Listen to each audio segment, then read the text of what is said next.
Hello, welcome to our final piece of content for 2022. This is the Nerds of the West 2022 board game wrap-up. We're going to be going round the table and talking about our favourite games for the year. Us and chat are going to be throwing in our opinions on what people are talking about. We, the people at the table, and we'll go in reverse to what game we are talking about order. My name is Tom.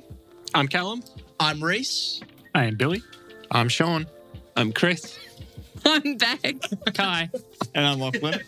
You can join us live every single week on twitch.tv/Nerds of the West. But for right now, Lachlan, out of all these games on our list or anything else you have played this year, because I'm just going to point out Everdell's not on the list, what is your favourite game that you have played in 2022? I mean, Everdell was pretty good, but it's not my favourite game on the list. I'm just trying to see what was good that I played this year. I played Ark Nova, played Dune Imperium with the expansion. I did not play too many cooks.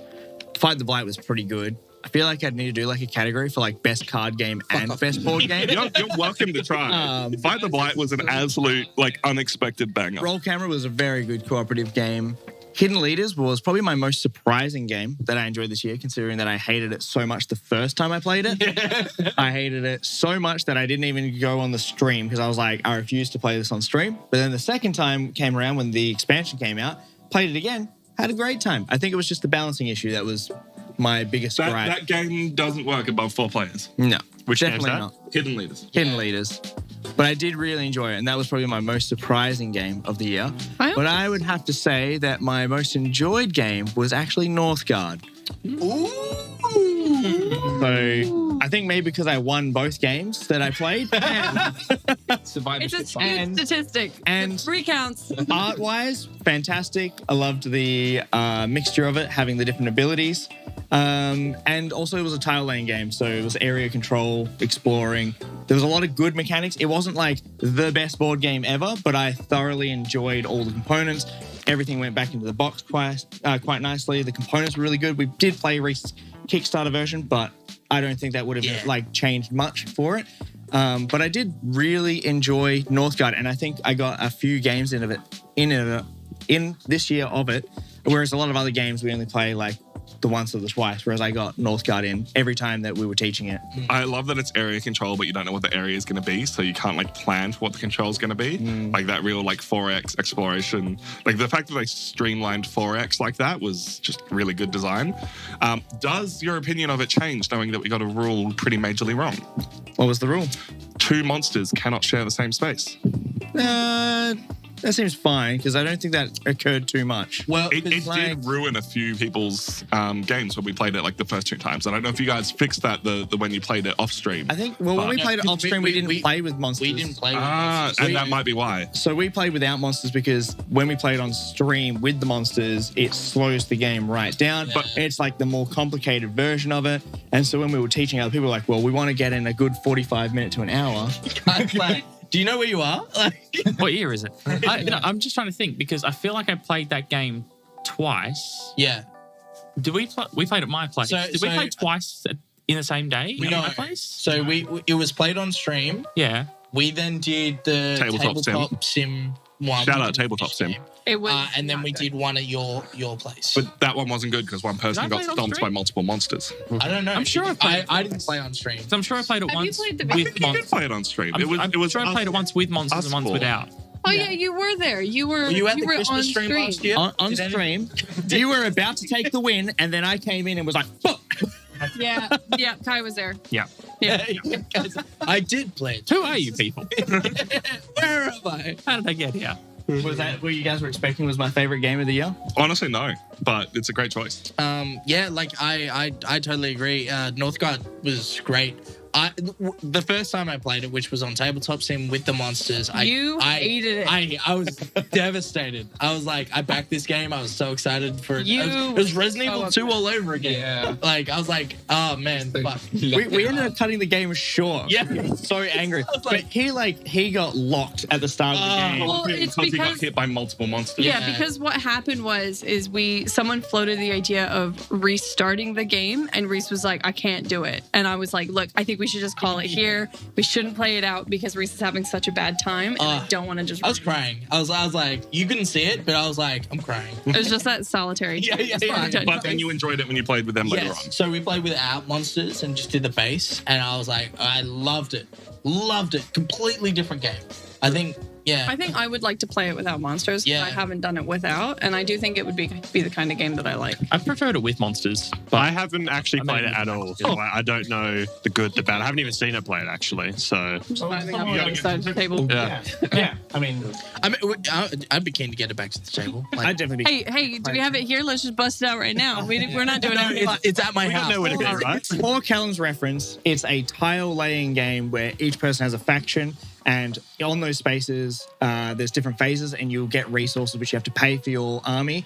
So similar to, I think, Rising Sun or something like that, where you've got your troops and you've got to pay for the troops on the ground with your resources. So you're managing area control and pushing people. But the combat was good in the sense that you don't necessarily lose your troops. They get pushed back. If you lose a battle, you don't lose your troops and have to redeploy them. They just get pushed back. If they get pushed into a corner, you lose them. And that meant that like you didn't lose them. So there was like, so there was like this like, that was probably the best combat mechanic that I've played in an area control game. Whereas instead of losing it, it wasn't so gut wrenching. And it meant that you could be aggressive in fighting because your guys would just move to separate like territories, which you got to choose where you moved to if you lost, and then you could re-engage a fight later. So and it made combat from both sides interesting because what it meant is that because you had to basically roll off against each other, there was that element of you could have the bigger army, you could still lose.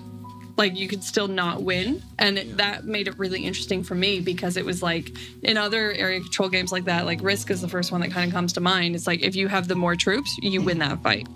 Whereas... Is it Risk mechanics for fighting, or is it its own? No. There's like, you can, obviously a number of troops count, but then you can throw some extra food if you have it to buff your troops. There's some dice rolling to add a little bit of stuff.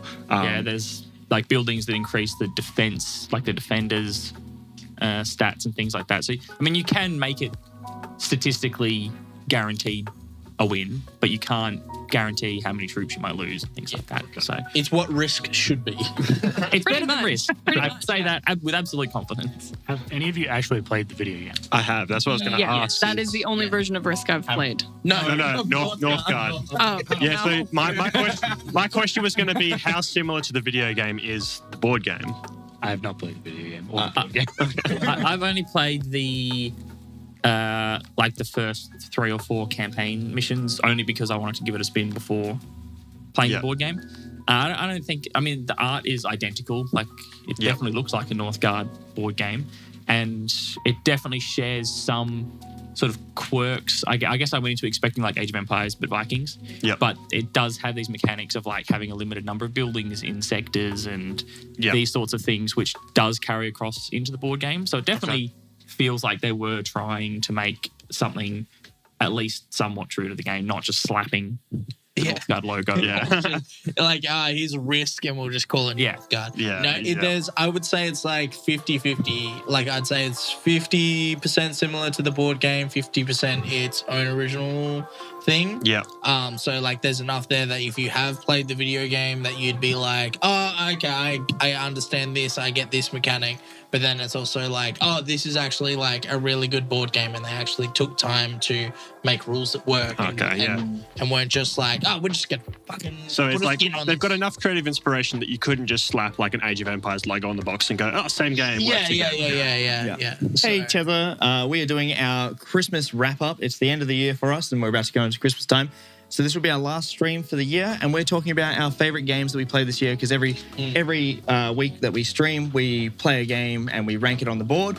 But this year we didn't play too many games because of COVID hit WA and Australia pretty bad. So we're just going to pick out our favorite game, and my favorite game this year was Northguard. Even though I think that there are other games that are better, I did really enjoy Northguard. I'm actually like surprised with the quality of with the quality of games that we've played, Billy is going to punch a hole through me. I wonder what even my favorite game. Billy comes out. Guess what my favorite game? Nemesis. Yeah. I really liked Dune Imperium. When do we come back? We're still figuring that out. We got some big plans for next year. But for now, Kai, what are you thinking? What are you feeling? Man, I've been thinking about this for a few days, really. But I'm really just sitting down looking at board and I'm like, we played some great games. Like, we didn't play a huge amount this year, but I think it was like a quality over quantity thing to some extent because Dune Imperium Rise of X was awesome. We like Dune Imperium as it is, and the Rise of X expansion, I think, made it better. I'm so keen. I'm already forgetting what the name of the next expansion is, but I'm so keen for it. Immortality. Spice. Thank you. So that's just real good. It's I kind of feel like Words. I can't say it's my favorite game of the year just because it was one of my favorites last year. And so I kind of feel like I should say something a little bit more fresh. I definitely did. Dune Arrakis was also very good, very different, but I really enjoyed it. It was an area control, again, had some risk-like elements, but then there was also this whole political table talk mechanic, which I think Billy and I really dug. Sick game. You can make whatever rule you want. That was.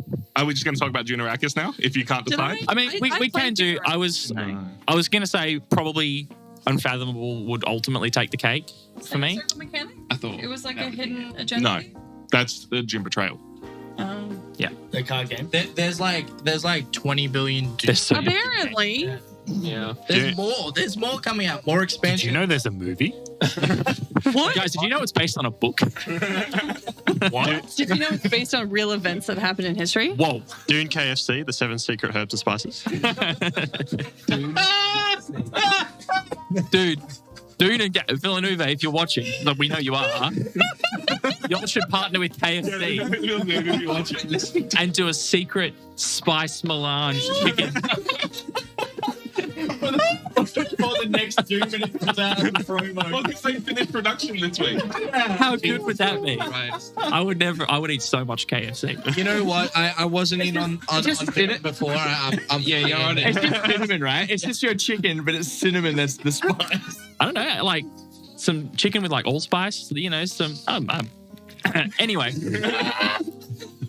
Sorry. What kind of tangent was that? I don't. Look. Spice. Hey, what's your favorite game, guy? We got there. I think, honestly, Unfathomable has to be my favorite that we played this year, which, I mean, Good choice. it does feel a bit like a cop-out because it's Battlestar Galactica in a Cthulhu skin, which is just them. That's Fantasy Flight reading my like.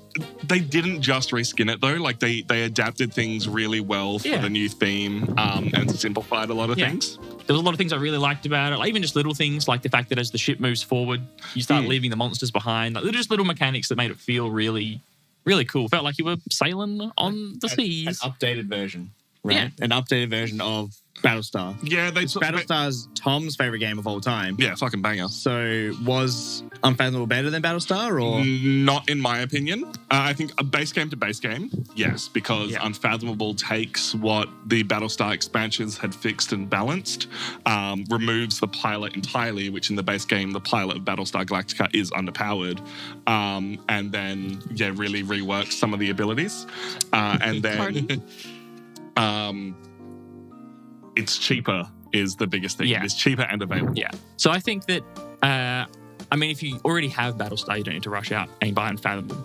But if you don't have it and wanted it and now it's out of print, or if you just had the base game, I think base game to base game, Unfathomable is better. Yeah. So I wouldn't say it's different enough to justify owning both, maybe. But I'm glad that I have Unfathomable since I couldn't get my hands on Battlestar at any kind of reasonable. I mean, I guess that's kind of the thing worth noting as well. It's like Battlestar is actually incredibly difficult to get. So now they've created a Battlestar-like game I'm just ignoring what's happening over there. Yeah. But now they've managed to create a Battlestar-like game for people that did really want to play it, but actually just couldn't get in time before it became like an out-of-print thing. I am still really hoping that with the new Battlestar series that's in development at the moment, fingers crossed it all comes together and actually comes to TV, but if it does, they'll resell the rights and reprint the game. Yeah, I mean, hey, anything's possible unless they don't want to compete with their own game. It's fair. If Unfathomable, if they're planning on releasing expansions and stuff for it, they might not want to have internal competition. I mean, yeah, but if they renew the licensing for it, then surely they can just pump it out, and anyone who likes Battlestar, which is one person at this table, will buy it. So, you know, well, it's no, money because made Ty either way. likes Unfathomable, and that's Battlestar, but in a different skin. Yeah, So- but that's, HP Lovecraft. I mean, I enjoyed the Lovecraft. Sorry? Is that another What did you say? HP Laserjet love. I thought you were somehow making HP Lovecraft into like HKFC Lovecraft or something. Bringing it background, boys. The Eldritch Herbs and Spices. Every time we wind up back on KFC, it's just a signal to move on to the next person. Yeah, 100%. Yeah, if no one Speaking else of has Nick. any other thoughts on Unfathomable, I think everything's been said because it's just comparing it to Battlestar. So I guess unless you guys, there was Yeah. some Which core is a shame, gameplay 'cause- mechanics that changed, which I think you covered about like the balancing of the pilot and when you and it's move about the ship spaces moves. on the board and how they're balanced and how they work now. Yeah, and I because you think can that- move wherever you want, and the inside and the outside of the ship's different. It's just Yeah. a really nice way to interact with stuff. Yeah. And I think that the way, or what the trader can do when they reveal is slightly different. Make the release of Battlestar compatible with Yeah. Unfathomable. Fish people randomly appearing in Hey. space. Aliens on your cruise liner. Hey, Cthulhu there are no Starspawn. aliens in Battlestar Galactica, only the original series, and that's why Edward James almost agreed to do it, was because there were no aliens. So Edward James almost didn't do it. No, well, he did the remaking. Fuck off. Hey Billy, Oh, hey, I Rhys. wanted to say something. So, the thing with Unfathomable and Battlestar Galactica, right? They just need to release that game in like a good theme, and it would be like it would be game of the year for years. What would the In a good theme be, Billy? Almost anything other than Excel Battlestar. spreadsheets. Excel spreadsheet. Halo would be a good one. Not even. I think it just needs to be a generic theme. Like you've got obviously Lovecraft, Tales to Lovecraft. You've got Battlestar, Tales to Battlestar. If you just release like I don't know a pirate theme, like a generic like pirate theme or something, I think it would. I mean, sell. I see where you're coming from, I suppose, but I'm kind of the mindset that, I mean, Lovecraft is almost at the point of being a generic theme at this point. It really is. Like, there's so it's- many Lovecraft games. It's just a theme, right? do I agree. wouldn't say it's any... Like a pirate Cosmic theme horror. would still be a theme, right? Like it's still a pirate. Now it's a pirate game instead of a Lovecraft Yeah. game. Like I mean, if there's any such thing as a generic theme, something as common as Lovecraft has to be getting pretty close to the generic. But then, like, Lovecraft also has that element that works so well with it. And it's because with Lovecraft, you can have that hidden in plain sight idea for traders. In anything else, the only other thing I would think of that would have to be close would be pirates or even just wars. So, like, world wars. Spies or spies. Spies. Or something. Yeah, because Dune, just Dune. with like There's a reason they Lovecraft- made it Secret Hitler. Because Unfathomable is HP Lovecraft like themed, but it's not like this particular novel, this particular short story. Yeah. It's just a broad thing. Whereas Battlestar is like, if you have no idea about Battlestar, you don't enjoy it as much because you don't have that backing for it, which I think is what turns me off from Battlestar Galactica, is because I have no association with that show. And so the theme for me is like, I don't really care about the theme. It could have just been space themed and not had the name associated with it because it's like, it's a franchise. I mean, Callum said it before, but I'm going to say it because we'll laugh about it. We what respect your opinion If more. it was June themed, would it be Game of the Year? That's a good point. Yeah. I mean, Imagine the worm. And then mini worms.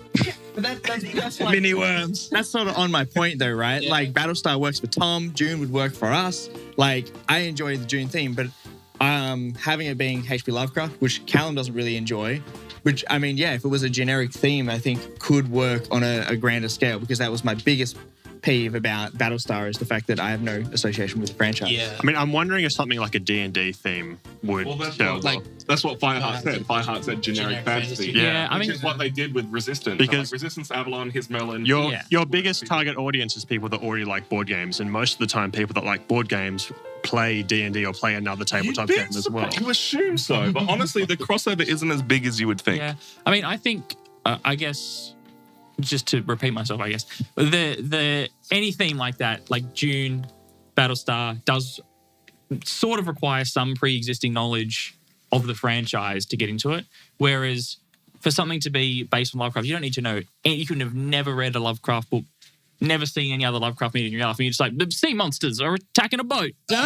Tentacle squid people. Well, I mean, as someone who's never read an H.P. Lovecraft book, I can confidently say that, like, there are some things that I'm very aware of, having never really consumed the medium. Like, Cthulhu is just so widespread. Yep. You could go your whole life going, yeah, Cthulhu, what a funny guy, and then it's like, oh yeah, it's an H.P. Lovecraft thing, and you're like, Yeah. What? A what? Yeah.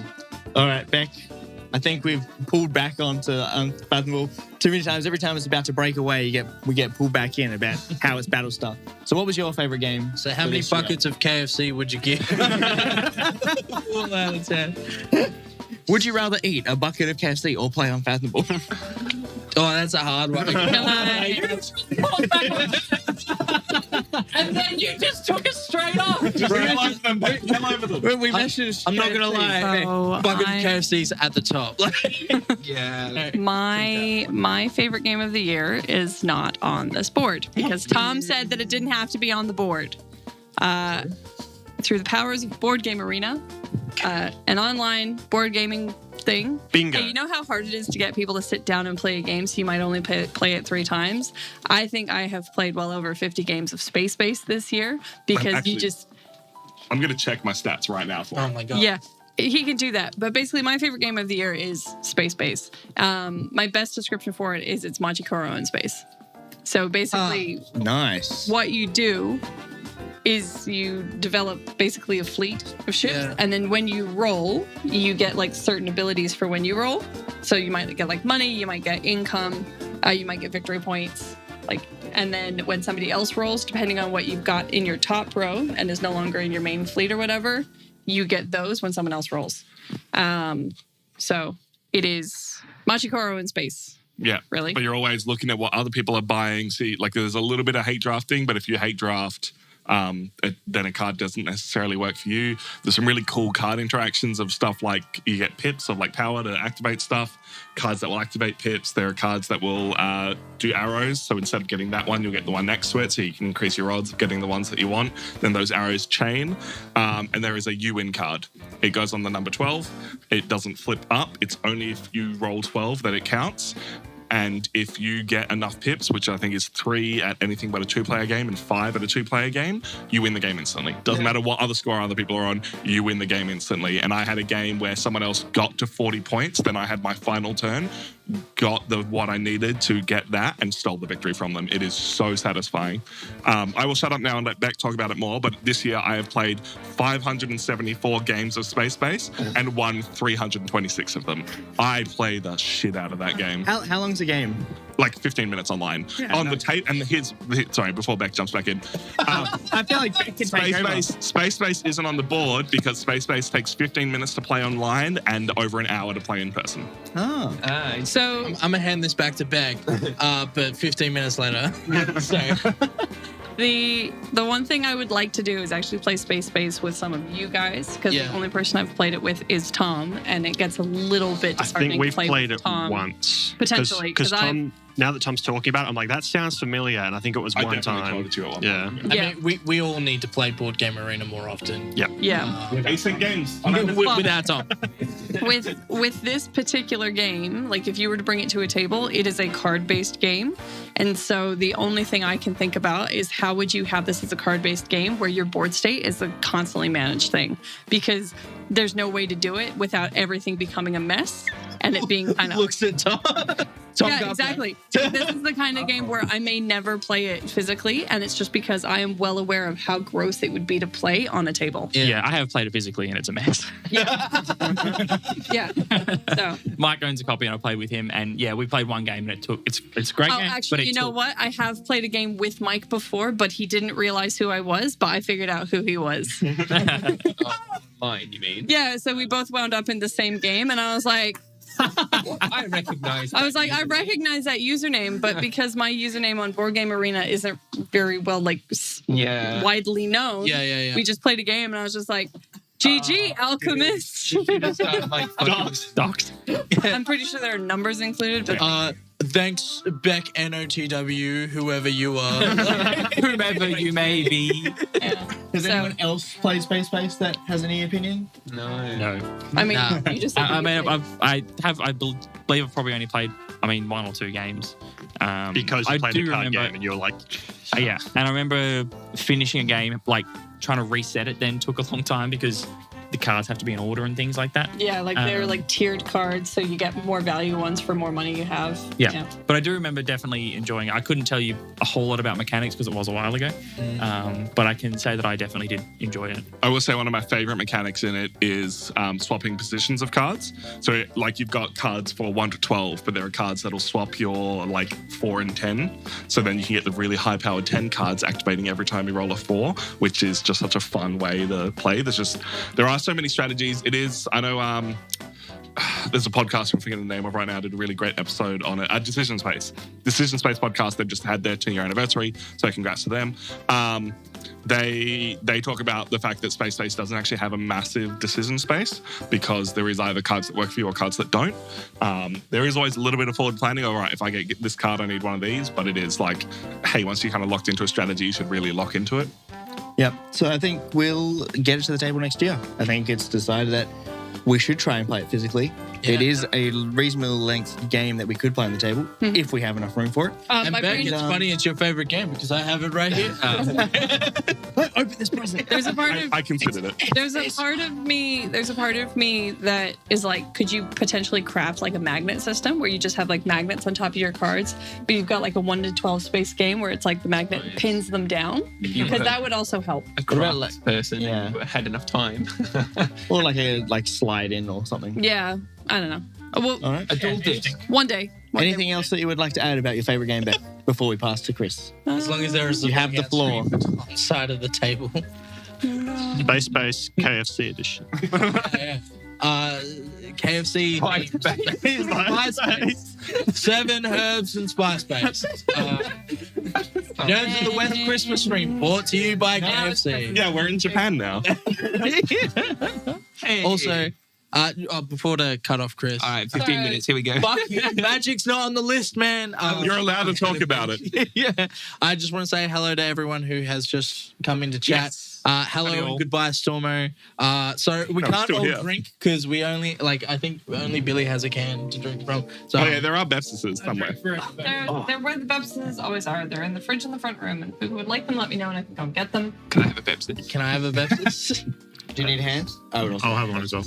All right, just go and get 8 Bepsises. Go and bring the whole 24-pack. I don't need. Can you just move the fridge? Go and get 7. We're getting the drinks, guys. Then we will hydrate. And Chris will talk about his favorite game. I will. And I would be absolutely amiss if I didn't mention Magic the Gathering. An honourable mention. Despite not being a board game, I wouldn't really categorize it like that. It's certainly my favorite game. It's a tabletop game. Absolutely true. It's a video game. Yeah, after all. That's true. Billy's the Zoomer who actually plays online and not in paper. So and doesn't know how to tap into magic. Billy always studio. To tap his yeah, and he's like, oh, sweet, I play this spell. And he just imagines that they'll tap for him because that's what Arena does. It's so weird in real life. Like, Billy, tap your lands, please. And he's like, oh, okay. I need green and blue. And we're just like, Wait, this physical game is based off a digital game? Yeah. What? Guys, they made Magic the Gathering into a card game. But I won't choose that because I think someone else wants to choose Magic the Gathering. Billy can't even defend it. Oh man, I've tried to play Arena with full control on just to get used to how to play Magic. God, it's a bad game. Priority. It's hard. Oh my God.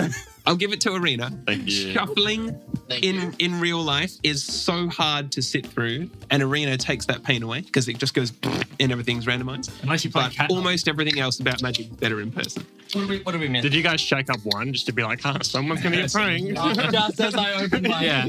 We don't have enough coasters to go around as it is. Yeah, we're going to have to use There's the going to be glue. time for the tablecloth to dry. So Don't spill it. Anyway, what do we miss? my- What's Chris's favorite game? My real favorite Magic. game that isn't Magic the Gathering was probably, you've said it, Lachlan, it was Hidden Leaders with the 3 separate expansions that we played. I was fortunate enough to actually really have a good experience with the game the first time I played, which was like years ago now, and it was really fun. And you're right, 4 players is like perfect because anything above or below 4 players obviously is hard to balance. Well, because it's a hidden information game, and if there's more players, there's less hidden information, so it really sucks. And you'll find that a lot of board games in general are like have a sweet spot, right? I'm sure that like playing even Battlestar Galactica with too few players. Battlestar is better at 5. Yeah, for example, right? So like that's the sweet spot for Hidden Leaders. But the expansions, of which we played 3 of them, they actually added something that was so unique.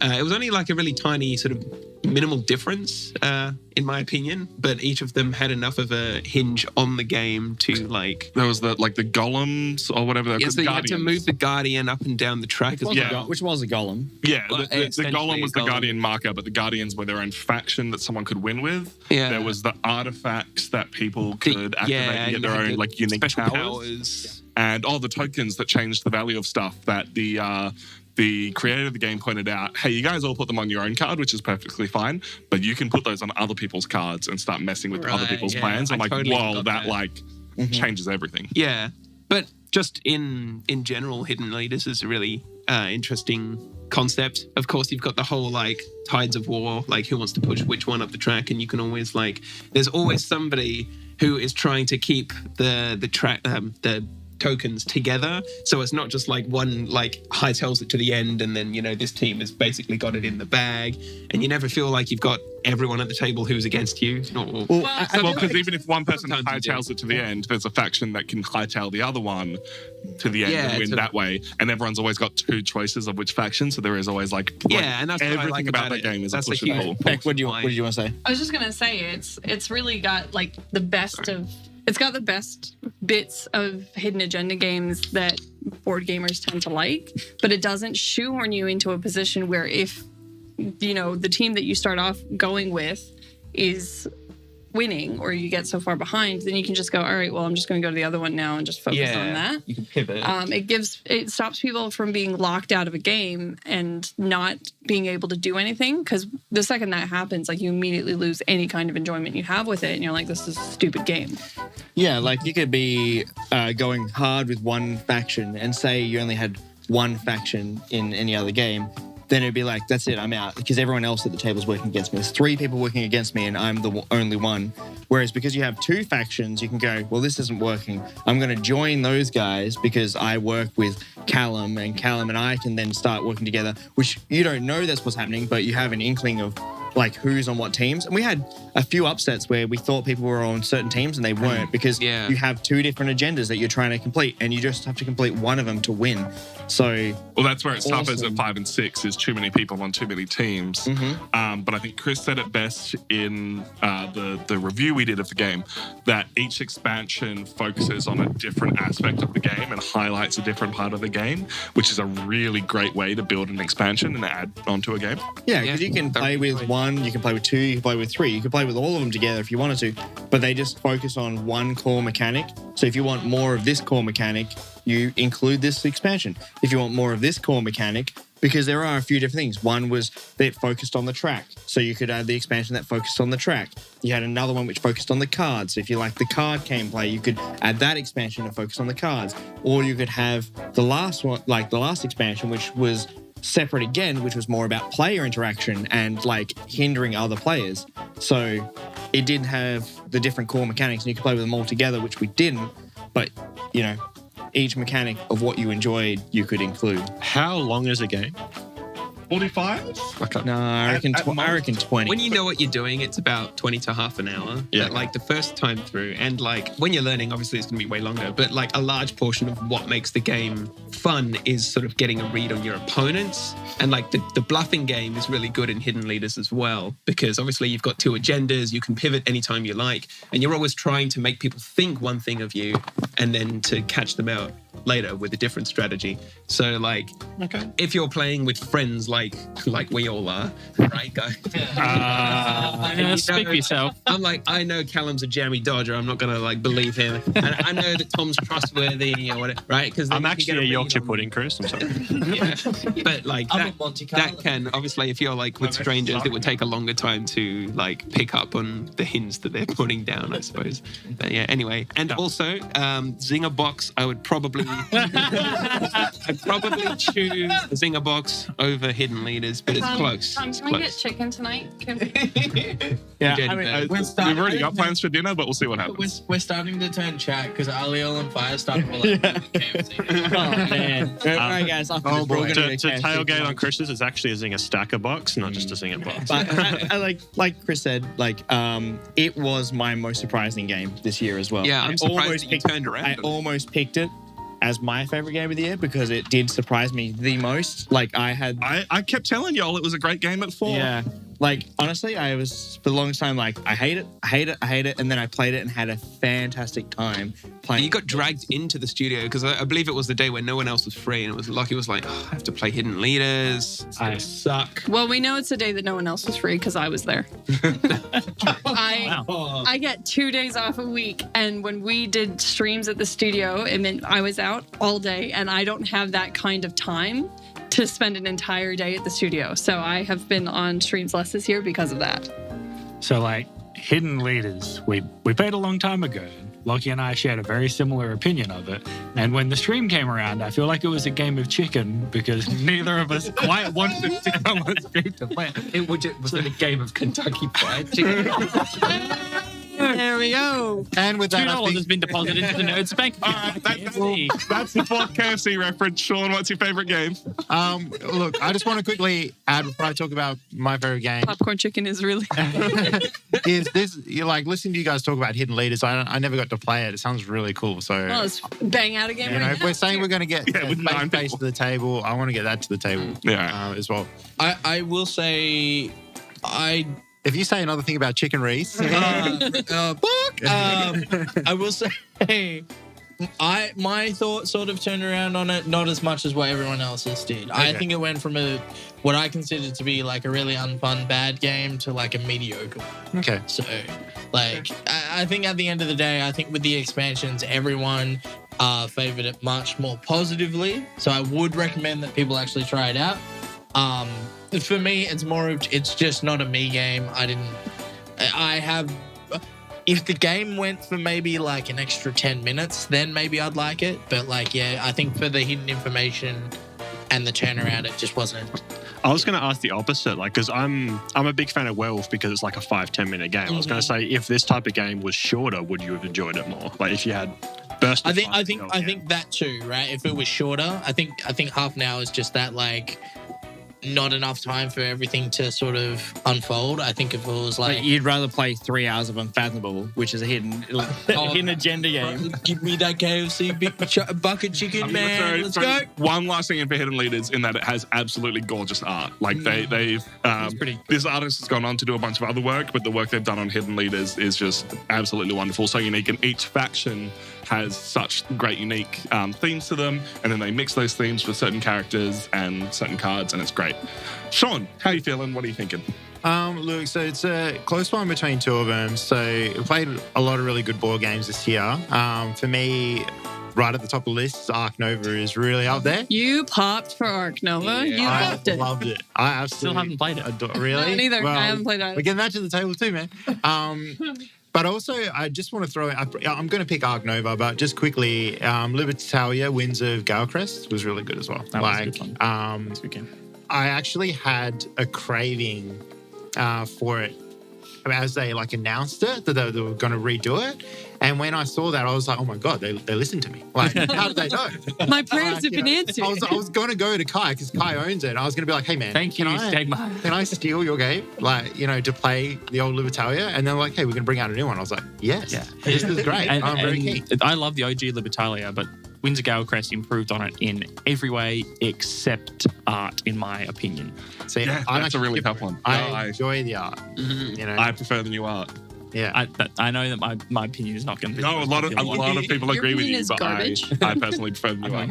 But Ark Nova, what a crunchy, brain melting game. So Ark Nova, for those of you who don't know it, it's a zoo tycoon building game, basically. So you've got your little board in front of you. You're putting out, you're basically action selection. So you've got a set of cards. Those cards allow you to do certain things. You want to build enclosures to then recruit or get animals and put animals into those enclosures. I want to say build animals, build animals enclosures.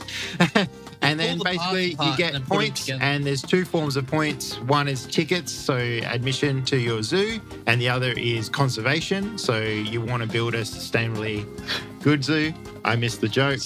I'm sorry. Someone's pulling an animal apart and putting it back together, and I was just thinking about a nice 9-piece. Wait, Kai. And anyway, the thing can get a petting zoo.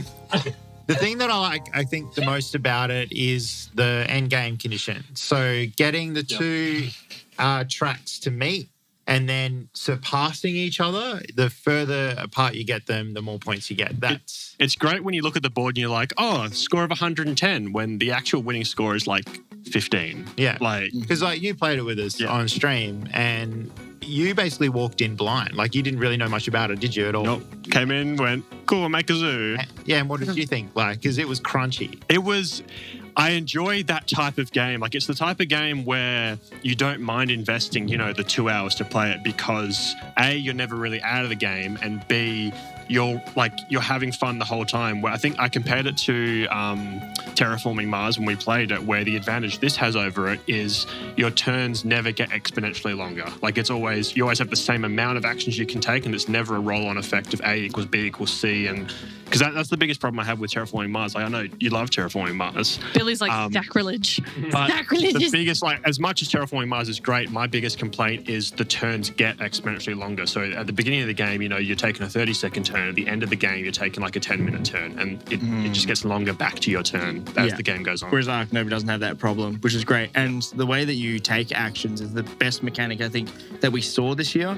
I think was my favorite mechanic that we saw this year. You've got the 5 slots, and then depending on which slot you take it in, you take the card out of there, move it back to the one, everything else shuffles forward. But the higher the card is, the more powerful it is. And for the end game stuff, you need to be doing it in the 5 slot to really get what you need. Yeah. So your planning is so important. You're sequencing your actions, but they can be out of sequence, and things move, so you have to plan your next action for things to move along. So I think that was the best mechanic that I'd seen this year, because you've got all your actions, they've got 5 actions there in front of you, but depending on where they are in the position of 1 to 5 depends on what you can do with that action or how effective that action is. So you might want to take this action over and over and over again, but there's no benefit. You need to wait until it gets to the 5th slot for it to work. Get X's to upgrade those and do stuff at higher slots. You upgrade 4 of your cards. You always leave 1 not upgraded. Yeah. But you have the choice to not upgrade all of them. There are so many crunchy choices in that game, and everyone can play it differently and just be rushing at different points. It's just, there's so much going on. I think when we played, I only upgraded 3 of my cards from memory because I'm like, I need that extra. It was an extra person you get instead, right? Yeah, I was like, I need that extra person. So I think all of you guys that we played rushed your 4th card, and I was like, nah, 3 cards does me. Yeah, leaning into that connection between Terraforming Mars and it, I'd really love to see Billy play it. Yeah. I really, really want to play it. The one thing I want to say is it took out Terraforming Mars on Boardgames. It did, yeah. Which, by the way, makes it the #1 non-cooperative game, which makes it the real #1. I actually think I may have had people in at work asking if we had Ark Nova. I really want to. It was a very it's- popular game. It's very popular and it looks accessible because it's like farms and animals and zoos. There's No, an there are elephant farms. on the front. And the yeah, art but is then incredible. it is so the art is terraforming Mars style art, but just with a slightly nicer done. I had, I guess, the opportunity to try and teach it to some board gaming friends that aren't quite at that level yet, and I didn't really They like. still play Azul, don't they? It didn't pull it off. They've played some pretty heavy games, but then when I was explaining it, I could definitely see how crunchy it was. Like I knew it was crunchy, but until you try and teach it to someone else, then you For- get another just appreciation. For Because it I think this is a term that gets thrown out a lot. Can someone please explain the term crunchy for maybe people that don't understand Crunchy it completely? to me is lots of decisions, lots of brain power, lots of options. yeah, So imagine I know what crunchy means. so I think the best. imagine you have an original piece of KFC chicken, right? And then they release the hot and spicy. It's the hot and spicy. I think that's the fourth KFC reference, which means it's time to move on to delete. But just quickly, crunchy in board gaming terms is where you have, like Tom said, a lot of decisions, but to get the most out of those decisions, you really need to look further down the line. You need to see how this one action will affect your next three actions, and it basically just spider webs out from there. So that's a crunchy decision. That's a crunchy game. Hey, Tom, have you forgot to get rid of No, Every week, every week. Bring it up every week. I leave it up so that people try it and people learn that we do magic content Yeah, he said that at least once 3 every times. single week. Lots of decisions to be made, and knows that one decision is the right decision. And correct, Game. not something you play at 2 a.m. wasted. Yeah. All right, passing over to Billy. What's your favorite? KFC, however, 2 a.m. wasted, go for it.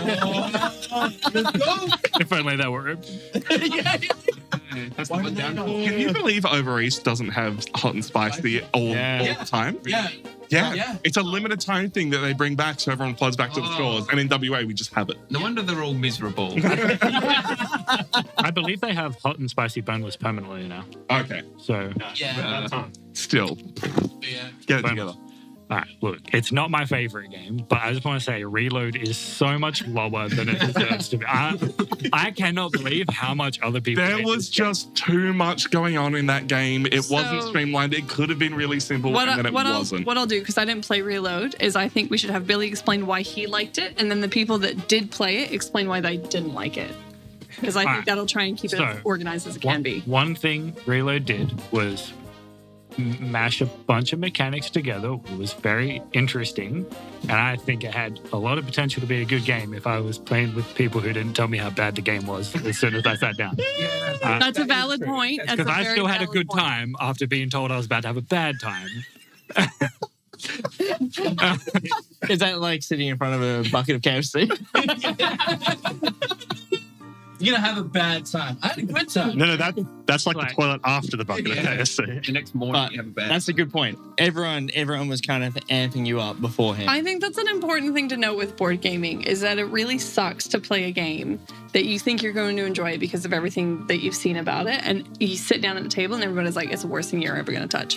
It's like, Yeah. I can't believe you want to play this game. Like, what's wrong with you? Yeah. Like that can really, really ruin Wait, someone's You're day. really looking forward to eating that KFC, and then people are like, "You're gonna be shooting your pants." I mean, I sat. I'm just gonna talk over that. I sat down.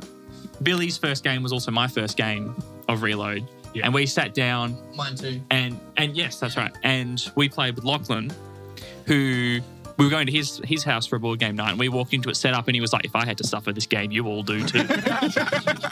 And we were all like, oh, "Okay," and sat down. And look, it's not the best game that we played this year, but I don't think it's an absolute disaster. No, it's- I do think it's crowded. It doesn't know what it wants to be. Or it knows what it wants to be, but doesn't know how to get there. Like, it wants to be a battle royale game, but it doesn't want to have permanent character knockout. And it wants to, have all these first-person shooter mechanics, but it's a board game. So you can't. But it got to the point to me where it just felt inconsequential, to the point where it was like, oh, I died, I come back again. Oh, I died, I come back again. And we just do that loop. But even when it wasn't inconsequential, like the fighting mechanics were just a little bit too much to wrap my head around. There were so many, excuse me, extra mechanics.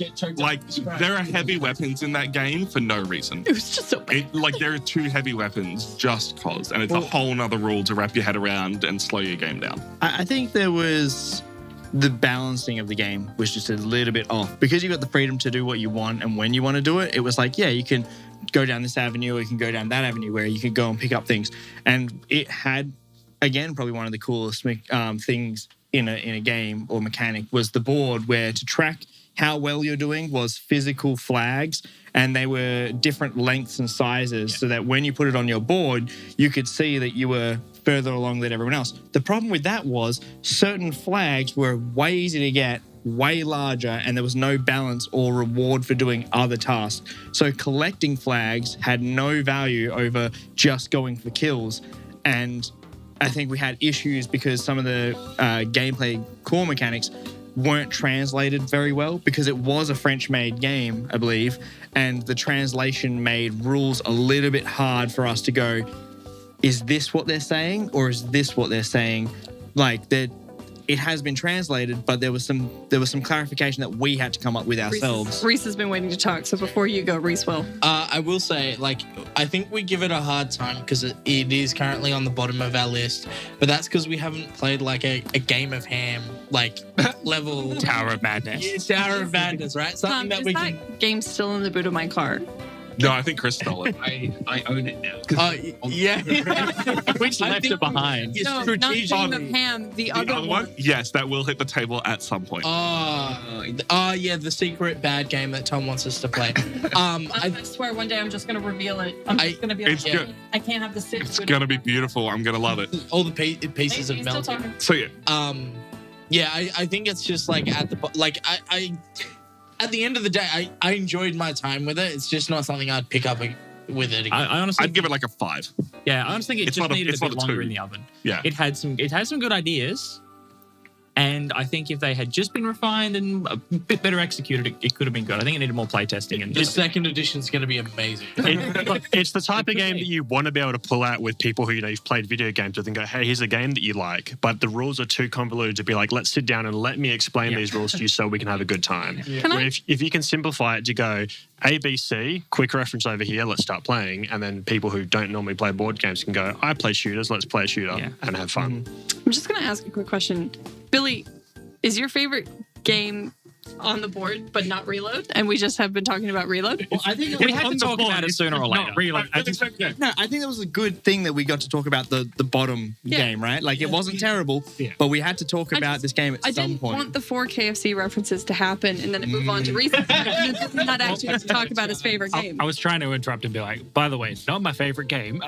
Yeah, we just had a lot to talk about Reload because Reload is the coleslaw of KFC. Yes. No one really wants it. Alright. They just want the chicken. Reload's the Meal gravy. anyway. dude, coleslaw is good. Yeah, Reload's the gravy. It's not- Yeah, Billy, precisely. what was your favorite game? Scathing review, but That's another thing. I like wet salad. Right. Okay. Billy, what was your favorite game? favorite game, I'm gone. Dune Arrakis. June Racket. Good game. Dune Arrakis. That game was so goddamn good. Area control mixed with just And it wasn't debate. And what do you have to say about it? It could be a co-op game. Yeah. You could make whatever rule you wanted as long as everyone at the table agreed, which is just Yeah, it's like you can go, hey, I want to be in an alliance with Shaune, but I can only be in an alliance with Shaune if the other 2 players agree, and they can go, we'll only agree if you guys have to have an extra victory condition. Yeah. The maths for the combat was so cool because it's not just, hey, these 2 places fight. It's cool. You are coming in and everything that's touching where you're coming in from is adding to what your power is, and everything that's touching what they're defending from is adding to their defensive power, which meant the maths on it, you were constantly questioning everything. Fireheart. Billy likes a potentially co-op game. potential. So is it like, can you literally make any rule you want? Like, Yeah. you can, or like you can literally be like, oh, you can do that, but you're not allowed to blink for the next 2 But minutes. everyone at the table has It's to. a council. Yeah. At the end of every round, there's a council. You can go, hey, sandworms fly now. And everyone's like, okay. Yeah. That's There is a rule that you cannot use ornithopters on your worms. Unless everyone agrees, Yes. you can. So it's very cool. I mean, it came. I want to play this. Yeah, that's it. It gave that because there's like political board games, right? But this was a whole other level where it's like you guys rule Arrakis. Like you come up with whatever dang rules you want, and it helped us because we had it hard out that day, and we were like, okay, let's universally agree to drop the like victory point limit by 2 or whatever it was, by 1, or half, whatever we did. You know, to make it easier to win. Let's agree that you guys are now an alliance, we're an alliance. And if no one wins by the end of the next round, we call it a draw. Yeah, and then it was a draw. It was a good game. So, because I only like jumped in here and there to watch you guys play it. So, you guys, there's no alliances in the game per se? Not the game. No. Because when I jumped in, I was like, is an you extra guys were rule just you doing have an to alliance, and I was like, I didn't think this was a co-op. Like, I didn't think this game had alliances, but you guys made it so. Yeah. That's the thing. So That's there's awesome. already like politicalness in the game of like, I'll choose to attack you, I'll choose to help defend you. At every combat, you can ask people for help, but just that extra little bit of, all right, we are now at the end of the round. Let's talk how people are feeling about the current situation and see what we want to change. Makes it really interesting. Yeah, and it went back and forth for a few rounds Yeah, it did. where we were like, okay, let's do an alliance. And then at first, I think Shaune and I were going to ally. And then I had more of the like victory point scoring buildings than Shaune did. So I was like, Shaune, bring it after the table. Let's But then Shaune and I Let's had shelve it like for another round. more like combat power, but that meant we had to attack you guys, and it all Yeah. got really interesting. Dude, this sounds rad. And then a few But it's rounds. also, all right, hear me out. The setup for it is political as well. Yes. So the setup is randomized at first for where the walls are. Actually, I'm trying to remember if you choose where the walls are or the walls are randomized, because certain borders just get crossed off the map. You go, you can't cross that border. You then, everyone goes around and chooses where the resources go. You don't know what resources they are at first, but you know that resources are there. And then you go one by one, choosing where your people are. Based on where like it's everything about it is political. Yeah. This feels like the kind of game where you're explaining the rules to me, and it's because you're explaining the rules, and I fall asleep, and I'm like, I really don't want to play this game. Quick question about it. I What's want to play this now. what's playtime? Like 3 it's hours. yeah, Oh, Yeah, it's I mean, a long one.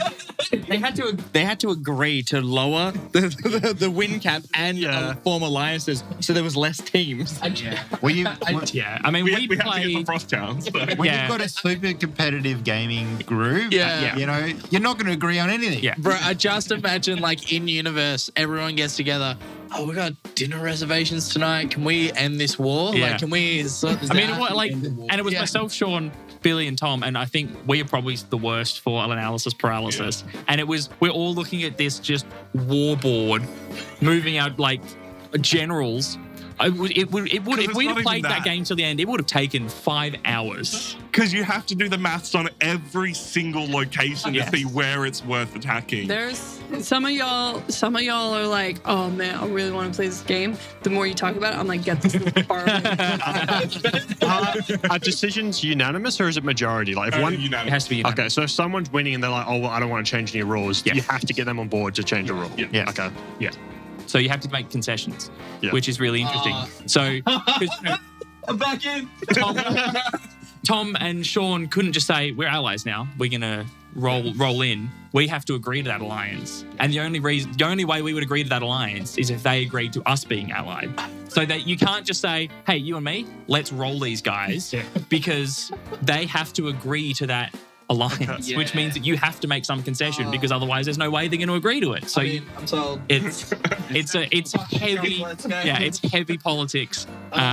Dune theme, which most of us love. It was great. Well, I think Billy doesn't necessarily like Dune, but he loved that game. Not only have I not read the books nor seen any part of the film, it's just a cool theme. Desert with worms. I mean, I think the film's overrated, but hey. Was it the Bowl Watch Wars? the 1980s film. Okay. Yeah. But It's so much fun with friends. we talk a lot We about that watch it, one you maybe know. mechanic. But my favorite mechanic in the whole game is the way it handles area control and the way you are not really moving troops, but you are making a territory stronger and it applies its strength adjacent, which is so much cooler than basically most area control games do. That was the other real fun part to it. You were just like, I attack this place from over here. Yeah. Yeah. But then also someone gets ornithopters because there's like a random item deck and suddenly they can just like Yeah. Knew I, it coming. I mean, it definitely sounds like the sort of game is like you're either going to be all in or like Beck said, where it's like that's not up your alley. Yeah. Like a 4 or 5 hours of a game that like, and as well because you guys, we were all going to an event and you guys were on stream, and I'm like, these guys got to wrap up. They got to get out of that studio. Like we're meeting them there, and I think we all arrived at like this event in Frothtown at different times because you guys were rushing to like finish this game, which is like can be a drawback for games with length, but if you're into it, you could just Twilight Imperium, Eclipse, all these sorts of long end games. It's just that thing where if Perth could stop having all of their events on Saturday, so then we could have time to play games on Saturdays. Hey man, transition's a Friday night. That's not Stop better. trying to make transition happen. It's not going to happen. You say they're Friday night. The 2,000 people disagree with you about it. You say they're Friday night, but they're actually Saturday morning. Yeah, man, I'll play a set at 3 a.m. and then come and stream at 12. Yeah. It'll be fine. Look, I will say the one time I went to one of your gigs, I had a It was a great fantastic time. It was time. But like, I got to do the private booth thing again. I don't think I'd enjoy it just being. Yeah. Like I said, once a year, absolutely I would do this. The Disney remix guys are coming in January, but the private booth's already sold out. So What's the point? Rhys, what was your KFC. Oh, actually, yeah, Billy. Yeah, I was gonna say, in summary, 10 out of 10 zingers. Yeah. Zinger box. Nice. Alrighty. 9 out of 10 zingers once I've had one. Yeah. So I got a few honorable mentions, and I'm pretty sure one of mine we played. Outta here with that. It's just because like most of them aren't on the board, and one of them I can't remember the name of. Great. Yeah. So I think we played this last year, but like it was very close to the end of last year. Egizia, which is like we played that like halfway through last year. Yeah, that's just you, me, and Lachlan. yeah. We didn't. Grab it out, Lachlan, because I don't have content to put over it. We're like, yeah, we're gonna play this, and we never played it on stream. We never got around to This playing had the it. coolest worker placement thing I've ever seen. It's like a worker placement Euro Egyptian game. I love Egypt. Yeah. Like that's a thing that I don't talk about that much. So it's correct me if I'm wrong, but it's worker placement on the Nile River. So you start at the top of the Nile and you go down, and obviously each different place is a different power. So you want specific powers, but once you've gone down to a place, you can't go back up. Yeah. So you've got to like consider how many places you want to go down. Yeah, and you're sort of like trying to build up Egypt and stuff. It's really cool. There's a lot going on. It's really cool. So like the concept is that your guy gets on the boat and goes down to the next spot, but you don't want to go too far down because you might then go past like Tom or Rhys, and you'd be like, I've just gone too far down the Nile and they're going to get their action before me. Yeah. I've gone too far, but I don't need the action that they're doing. I thought it was all right. I think the art kind of sucked, but the art's like Euro art. But no, that one, honorable mention. Really like that. Yeah. And another game that I played with no one here was Dice Miner. Played that at the start of the year. That was a Kickstarter that I backed. Very fun. Chris. Lachlan, keep running. I wasn't looking. I was over here. A very fun dice drafting game. And it's very easy, very quick. I actually played this with my parents. We knocked out like a whole ton of games. Very fun. I really want to play it with you guys because I reckon we'll get a kick out of it. And yeah, it's got dice and it's drafting, two of my favorite mechanics. So, and then the third honorable mention, because I'm taking up everyone's time today, is the fucking space game we played at PAX. The one game I Planet played. Unknown? Yes, Planet Unknown. Dude, I am keeping my eye on every board game store. It's going to cost me $130. I don't even care. That game is so sick. I'll use Nerd's money. Wait, hang on. Well, no, actually, I approve of this purchase. Planet Unknown is a tile drafting game where you draft tiles from a Lazy Susan. So when it is your turn, you get to choose what tile you get, and everyone else gets stuck with one of the two tiles that's in front of them because the Lazy Susan spins. With Board Game Barbecue. Yeah, my family Mike had a from Board Game Lazy Barbecue, Susan Mike. once, but we had to fire her for obvious reasons. That's when I melted Mike's. That's where I melted Mike's brain. Yeah. If you go listen to the Board Game Barbecue podcast from when we met up with them at PAX, because those guys are great and they ran a great space at PAX. I sat down, I was chatting with Mike, and just met the guy because like I'd only really talked to Adrian from Board Game Barbecue before. Mike's teaching this game to people, and he's like explaining to me the rules and then placing tiles, and I'm like, oh cool, so this goes for like 20 turns, and it fucking brain melts. Like he just freezes and looks at me, and it's like, how the fuck did you know that? I'm like, oh, because the tiles are this big, there's this many spaces on the board. And he's like, fuck you, you're playing this with me tomorrow, I'm putting you on hard mode. Like, so I come along the next day, and Mike's just like points to Tom, and he's like, called him Matrix Man. I'm like, oh why? Because he sees through the Matrix on board games. He's like, how do you know? What? And I'm like, yeah. I'm like, not surprised. We've played a lot of games. Yeah. I guess you could say I know him. But yeah, I listen to that because Tom has a lot to say about PAX, and then if you listen real closely, you can tell I've got nothing going on in my mind. They're like, so what do you think of PAX? Oh, PAX is cool, man. What have you seen? PAX is cool, man. You know. But yeah, no, Planet Unknown's great. Lots of different options to play because every board's double-sided. You can combo different planets with different corporations. I reckon we get that. That will be like the new favorite game for the table. That'll be the new tiny. Wow, okay. I played it with Tom online and it was really good. Oh, okay. Because you could like an hour. Hour, maybe a bit more. You also compete. So there's like end of game scoring, but only between you and the person next to you. So you're not competing with everyone at the same time. What was it called again? Planet Unknown. How would you determine a winner if you're only comparing scores with you and the person? It's not scores, it's end game scoring opportunities. So it's like person with the most energy tiles. So you just got to see if you or the person next to you have the most energy tiles, and that person gets extra points. Yeah. Okay. Yeah. No, really cool. Really cool. Hey, what's your favorite? All right, my favorite, looking at everything on the list, almost too many cooks, because it's just a really fun co-op game, but I gotta go fight the Blight. I gotta go fight the Blight. Both, I would have to say, like, probably tied on best games to come out of Australia this year. Yeah. We got to play it with the developers of the game when we went to Melbourne. Both of them, actually. Yes. We got to play with Ghostfire Gaming. And yeah, I just love that game. It's just such a fun card game to because it's a take that card game, right? It's exploding kitten style. Have cards in your hand to deal damage to other people and knock them out of the game. It fixes both the king making of that and the fact that if you're out of the game, it sucks and you got to sit there and watch people. Because when you're knocked out, it's not that you're out of the game; it's just you can't win now. Fight the Blight would have been my favorite card game for this year. Yeah, definitely. Yeah. I really enjoyed it. And I kind of had a question because you guys played zombie kittens, which exploding kittens, zombies, right? I kind of thought, was Fight the Blight similar to, or were they similar in any way? Because I felt like we played Fight the Blight and I hadn't played the zombie one, and I was like, I feel like there was meant to be the mechanic in Zombie Kittens that is the same as what Fight the Blight is, but Fight the Blight's a complete game. No, Zombie Kittens is a chance that you come back. Okay.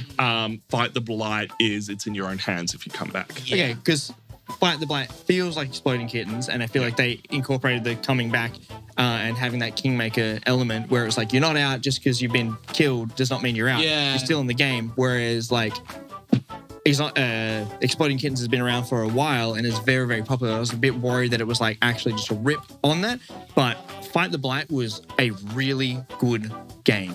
Yeah. Just an elegant game design, which you don't expect in a take that game. And the art was really cool as well. Yeah. I'm a huge fan of zombies, and I just love the art as well. Yeah, there's this really good moment when you're looking at it because you obviously have the character that you're playing with its own special ability, and then you flip it over and it's the zombified version of that character. It's super cool. So it's like they haven't all died in the same way, but I was just gonna cut to it. They're messed up now that they're zombies. Yeah. But yeah, no, I just think it's a really cool, neat game, and I think it works well. You play the crab, man. The crab, and then the crab turns into a zombie crab. Yeah, I just really adore it. It's a game that you can bust out anywhere, have either a quick Just few bust games move. or play for like 3 hours. Well, that's the thing. Like We're each getting to the table. I haven't game played it. can. Let's do it. Another one for the table. Yeah. We're just gonna replay the entire Yeah, list again. top to bottom. It doesn't change so much when it's more players as well. Yeah. Like it's really still quite balanced. 2 players does change because obviously there's only 2 people. And it's not bad at 2 players. Goes up to 6. Yeah. I really want to do a 6-player game. It also would be it says it's chaos. 15 to 30 minutes. I think it can. We had a game that went closer to 45, but it was tight the entire time. Yeah. Like it didn't drag. Like once you die, you're a zombie, and you then need to take the crown away from whoever's killed you. Yeah. And there's No, another it's not zombie. whoever's killed you. It's whoever was in the lead when someone died. Ah, okay. Whoever's in the lead when someone died. But then you've got yourself a zombie and someone else is a zombie, and you're both like, yeah, we want to come back, so we both have to gang up on this one person to then try and take down that person. And then what happens is one of those 2 zombies gets that crown / goblet, and they become alive. And then those 2 people who are still dead or have become dead now turn and go, that's it. We're coming back for you. So there's this just tug of war trying to get back alive, but you're kind of forced All by the while, the mechanics. people who are still alive are also trying to kill each other. Exactly. So it's like you're a zombie and the people who are alive are trying to kill each other, but then the zombies are trying to kill the people who are alive. So it's like, yeah, you're in the lead, but you've got everybody at the table is against you. And it's like you're working with people in your own favor. Yeah. Yeah. And so the guys from Ghostfire were mostly an RPG team before this. And this was their first published game, not their first design game, but the first one that they decided to publish. And I am super keen to see where they go next. Yeah. Because they've really got an eye for it. They're working on some new stuff, and I'm super keen for when that stuff comes out. Also, Shout out to Ghostfire Gaming. yeah, Ghostfire Gaming, good guys, very good guys. They were kind enough to let us come to their office and hang out for a bit. And Turns out one of them's from this end of town, so it's oh yeah. Yeah, when I walked into their office, they're like, oh, these guys from Perth. Oh, we're in Perth. Oh, this guy's from Perth. Oh, we're in Perth. Rockingham. Hey! It's like, down south, you wouldn't heard of it. Rockingham. you're probably not there. We're down south, Rockingham. Hey! I'll have you know, I am very familiar with Rockingham. Intimately far too familiar. Yeah. Upsettingly I've so lived there today. for 20 years. Deep inside it. KFC, let's go. KFC Rockingham. Fuck it. I have lived there that often that the KFC, where the KFC is now, I've seen that open, close, shut down, move to the shopping center, that closed and shut down, and move back to the original position. Yeah. What about you? Callum, what's your favorite game?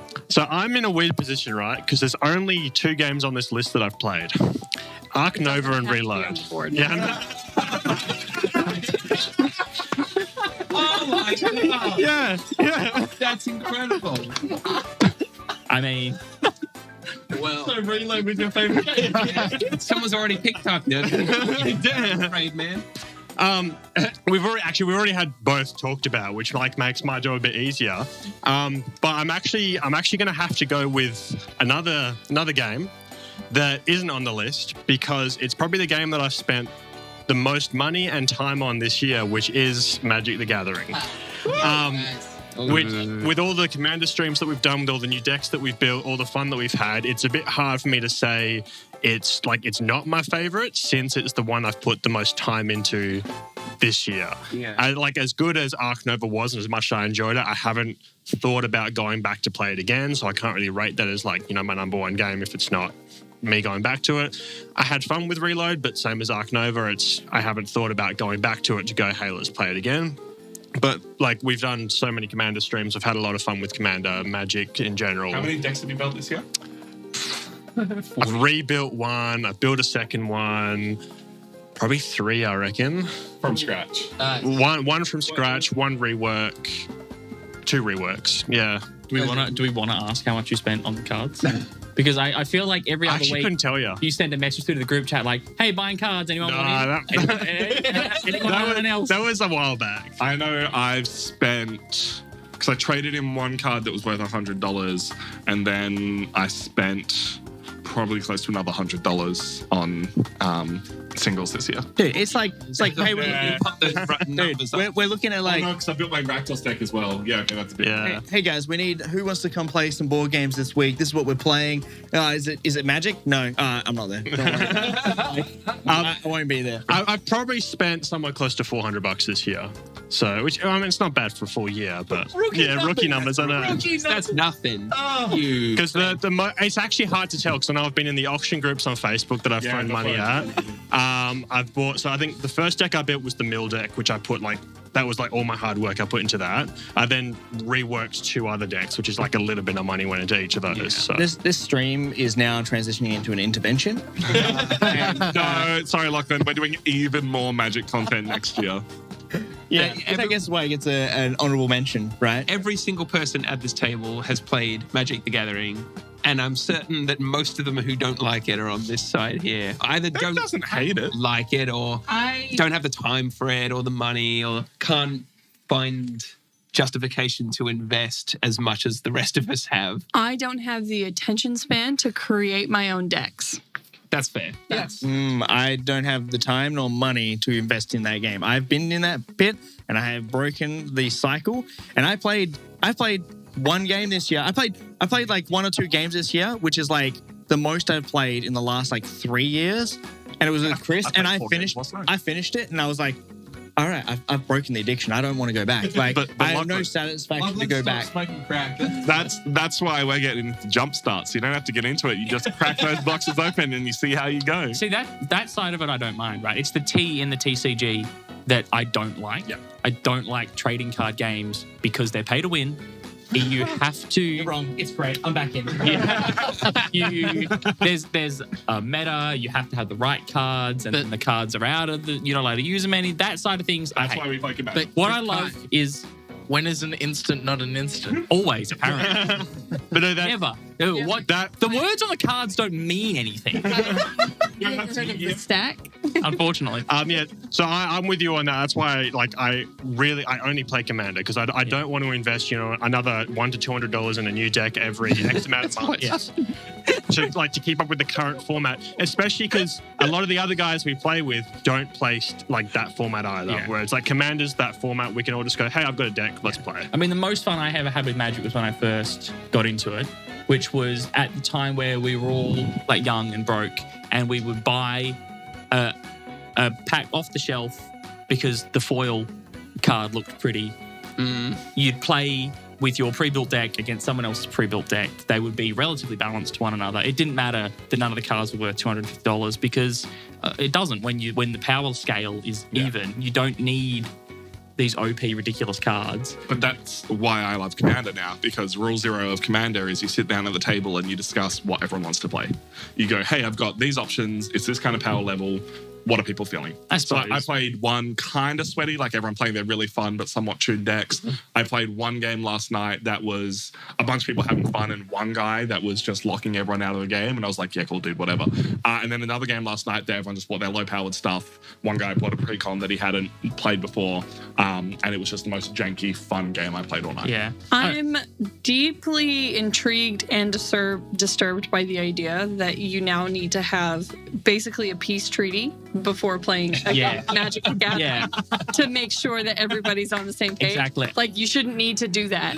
And the problem is that everyone has a different idea. No, this is my weakest deck, bro. It's garbage. We'll just play It's weak a decks. cat dog deck. It doesn't do anything. And then they, Within your own play group. I think when you're in a public space, it's a fair thing to do. See, the thing I love about Commander is the politics, right? So when we're talking Dune Arrakis and it's politics the board game, I'm like, that's why I love Commander, because it's politics the card game. That's very true. Commander does lose its spice if people are just I'm just going to play my own thing and we're just going to see who wins at the end of it. Where if you actually start getting to the politics, you're like, well, I cannot hit you this turn if you do something for me. Yeah, that's how I like to play. Also, the one counter argument I will say is it's all very fun to say that Magic is this pay to win monster, but what isn't pay to win in this day and age? Everything, dogs. You have to pay for dogs, right? Yeah, but if you don't buy food for your dog, you just pick them up off the street, right? Also, I don't think I've spent that much money on Magic in the recent years. It is totally possible to play that game for chips. You know, it is. It is. Hiding on the It other is. side of the table. Like, it's up to you if you want to spend $80 on a temple garden or something, but like you really don't have to. And like, it does get a bad name a lot of the time, in my opinion. Like for being an expense, for being cardboard crack, we always make fun of it for being cardboard crack. You absolutely can just play that game. You can spend $20 one time and buy a commander deck that's a precon, and you can play that for the rest of your life. I did manage to get like at least like two $100 cards from like work. $60 cards, but yeah. Okay, but still, It's a difference. for free. Yeah. Yeah, And now you're feeling the cardboard crack. I'm not because I gave them to Tom. Ah, Straight into my deck, baby. It did live in my wallet because I was very aware of the fact that it could have been worth something. No, she took a sleeve and I took a sleeve to work, but it, emergency, like you're heading into a pub and it's like it was put in a keyboard and it got a notch on the side, and I was like, this might be an issue, but I'll put it in a sleeve now. for reference, so the Unfinity box topper lands. So, do you accept a foil blood crypt for my beer? by God. Well, that's what it was. It's legitimately what it was. Yeah.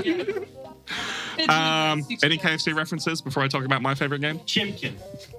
What? Command is spicy, but it doesn't have the herbs. Nay. But it could if you It could if you come back. Yeah. Get your deck out of the bottom of whatever cupboard. Oh yeah, dude. Tom was like, Is KFC chicken? sorry.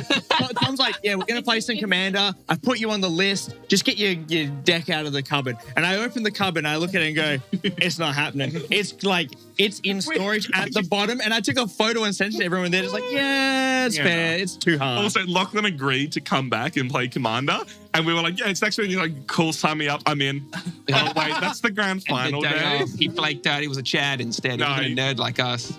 He was like, I want to watch the Sport hand egg ball and kicking through the goals. And we were like, okay. I am with Your you. loss. Good job. Thanks, Billy. Good choice, brother. I had zero interest in anything happening that day. I was like, want to come play Magic? No. Want to watch football? Kai got emotionally hurt though the last time he played Magic. Bro. Yeah, you guys talked me into playing Commander once on the stream. He almost won. And you had fun. And it was because it was a draft, so we were all working with the same parameters. Yeah. the same. Again, we all had the same. I'm dragging Kai in for Jumpstart. And then I pulled a good card, like a rare card from the get-go, which was fun. And then I almost won, except that instants aren't instants because actually other people can play things before the thing. Well, when instantly happens. blockers are announced, they're blocked. Yeah. I broke Kai's heart. Judge? Yeah. What's your favorite game? All right. I could talk all day about... actually, no, the one game I will talk about before we dive into my favorite game, Last Message. Last Message was a social deduction game where one person is drawing and then another person erases that drawing, and then everyone has to play Where's Wally based on what is left over. Best party game of the year, I would say. Like, absolute banger. Once again, one of my favorite things for a party game is when people at a party can sit down and join in. That game, there's only public information. You keep the boards there. You see what you're drawing.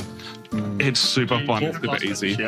It is hiding somewhere. Yeah, we definitely do. I mean, I took it straight after stream and then played it with some casual gamers and had a great time. It's a very easy game to play. Just keep looking. And we actually, if you wanted to, we got sent a promo of the game. An early prototype. Like an early thing. But basically, it contains everything you need for like one or two scenarios. But it is a hilarious game and frustrating game when someone erases all of your hard work. Well, not just that, just the important bits of the message.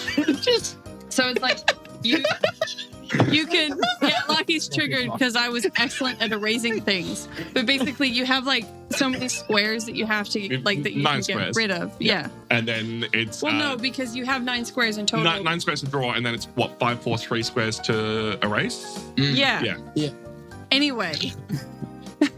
The point is that like you could put so much, like you could put like just enough thought to go, okay, there's no way that they could erase this much for it to not get across. And then you just have that person that can go, okay, well, if I get rid of this, this, and this, it looks like a barrel. Yeah. And that's it. That's all you need to do. And then they're like, why is it a teacup? And then that's it. Everything that you work so hard to do gone. But it all has a time limit as well, so you can't just sit there like creating a Picasso or a Mona Lisa, and you could just be like, you've got 30 seconds to do it, and if you can't get it out in that time before it's erased, I found both sides of it surprising. Like I found it surprising how easily you could try and plan how to spread the information so that surely they can't get rid of all of it. I found it constantly surprising how much important information could be removed, but I also found it how surprising some of the people guessing could get so accurate with so little information. The round where I was erasing Tom's drawings, I was like, nuke all of his thing. All that was left was like 3 little dots. And I was like, there's no way that anyone's going to pull anything. And Beck goes, I think that's here. And I just went, well, shit. Because I thought I'd left nothing. Like Tom's going to have to go back and find the moment in stream, because it was something that even, I think Lachlan was on my team. He's like, no fucking way. Yeah. He's like, that can't possibly be it. You're insane. And I was just like, no, I've spent enough time with Tom to know that this is probably what he was trying to draw. You can read his handwriting. I could read his handwriting. Because I also just went and like drew as big as possible. So there was always something left over. No.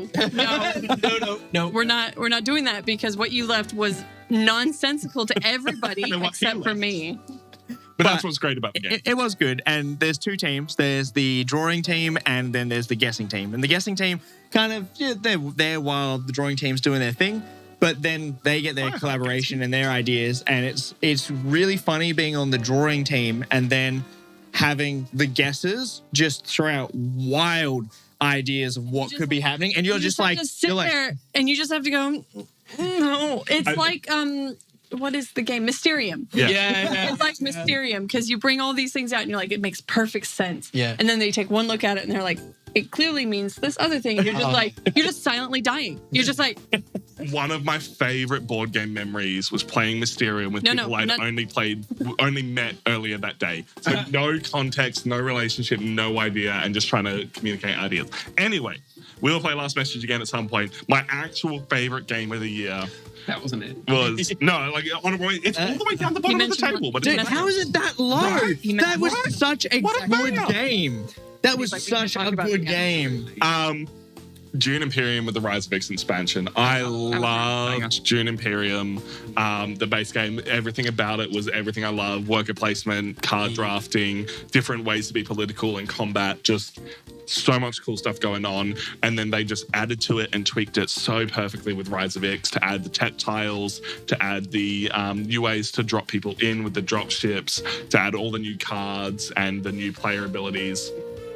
Was just so wonderful. The game felt more complete. The game felt more fun.